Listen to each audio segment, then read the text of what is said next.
ভিন রাজ্যে বাংলা বলায় ধারালো অস্ত্রের কোপ। ঝাড়খণ্ডের স্টেশনে বাংলার পরিযায়ীর ওপর হামলা। টাটানগর স্টেশনে নেমে বাংলায় কথা বলায় হামলা। বাংলাদেশি তকমা দিয়ে সন্দেশখালী শ্রমিকের গলায় কোপ। বাংলা বললে কেটে ফেলার হুমকিরও অভিযোগ। পরিযায়ীকে বাঁচাতে গিয়ে জখম সঙ্গে থাকা শ্রমিকরাও। টাকা মোবাইল লুটপাটেরও অভিযোগ।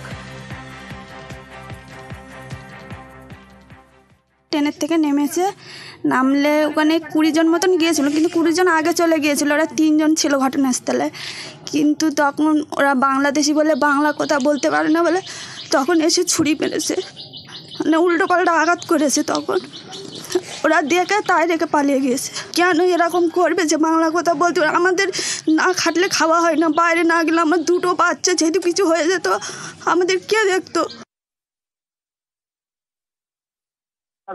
স্টেশনে লাগিয়েছি যখন আমরা কৃষি কাউন্টারের কাছে ওখানে বসেছিলাম, ওখান থেকে আমাদের পুলিশ তুলে দিয়েছে। চার দোকানে গিয়ে বাংলায় কথা বলেছি বলে মারধর শুরু হয়ে গেছে। আমাদের দুজনে এসে পেটে দিয়ে আমার একটা বন্ধুর গলায় মেরেছে, পেটে মেরেছে, আমার রড দিয়ে মোটামুটি পায়ে মেরেছে, আমার মোবাইল নিয়ে নিয়েছে, 40,000 টাকা নিয়ে নিয়েছে। ওখানে জিআরপি ছিল, থানা ছিল, কোনো হেল্প আমাদের করে দেয়নি।